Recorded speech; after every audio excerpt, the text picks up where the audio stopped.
दोस्तों, मैं हूं शिखा जायसवाल। इंडिया गठबंधन में सीट शेयरिंग का फॉर्मूला तय करना उस बीरबल की खिचड़ी की तरह हो गया है जिसके पकने का इंतजार सबको है। किसी स्टेट में खटपट है तो किसी स्टेट में साथ ही छूट चुका है। बड़ी खींचतान के बाद यूपी में कांग्रेस और समाजवादी पार्टी के बीच बात बन पाई है और यहां सीटों को लेकर चल रहा घमासान खत्म हुआ है और दिल्ली में अभी तक बातचीत का ही दौर चल रहा है।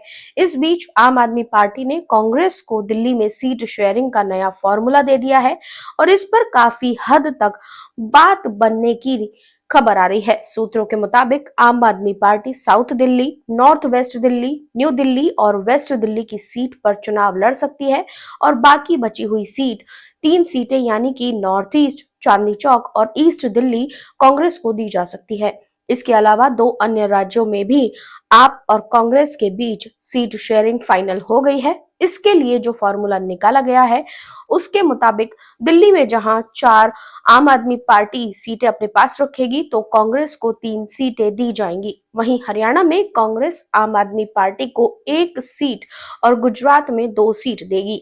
इसकी आधिकारिक घोषणा जल्द ही हो जाने की संभावना है।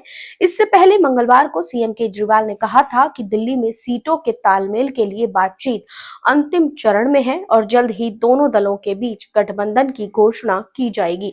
उन्होंने ये भी कहा था कि हमने पहले ही काफी देर कर दी है, ये सब कुछ बहुत पहले हो जाना चाहिए था।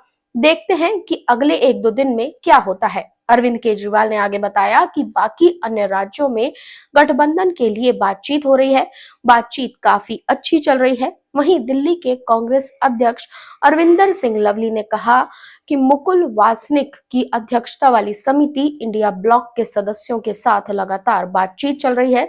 मेरा इस बारे में टिप्पणी करना उचित नहीं होगा। आपको बता दें कि दिल्ली में लोकसभा की 7 सीटें हैं और सभी सीटें बीजेपी के पास हैं। पिछले दिनों दिल्ली की 7 लोकसभा सीटों में से आम आदमी पार्टी ने कांग्रेस को 1 सीट का ऑफर दिया था। आम आदमी पार्टी के राष्ट्रीय संगठन मंत्री संदीप पाठक ने कहा था कि गठबंधन के तहत दिल्ली में 7 लोकसभा सीटों में से 6 लोकसभा सीटों पर खुद आम आदमी पार्टी के चुनाव लड़ने और 1 सीट से कांग्रेस को चुनाव लड़ाने का प्रस्ताव दिया था। उन्होंने कहा कि दिल्ली में कांग्रेस लोकसभा और विधानसभा में 0 सीट पर है। एमसीडी चुनाव में कांग्रेस 250 में से सिर्फ 9 सीट ही जीत पाई थी। अगर आप मेरिट के आधार पर आंकड़े देखें तो कांग्रेस पार्टी एक भी सीट की हकदार नहीं है। तब सीट शेयरिंग पर हो रही बातचीत में देरी को लेकर नाराजगी जताते हुए आम आदमी पार्टी के नेताओं ने कहा था कि वो इंतजार करते करते थक गए हैं और अगर कांग्रेस जल्द ही फाइनल फैसला नहीं लेती है तो आप दिल्ली में सभी सीटों पर उम्मीदवारों का ऐलान भी कर देगी। अब ये गठबंधन आगे क्या रूप लेता है, ये देखना काफी दिलचस्प होगा। आप और कांग्रेस के सीट शेयरिंग फॉर्मूले पर सहमति बन पाएगी या नहीं, कमेंट बॉक्स में जरूर बताएं।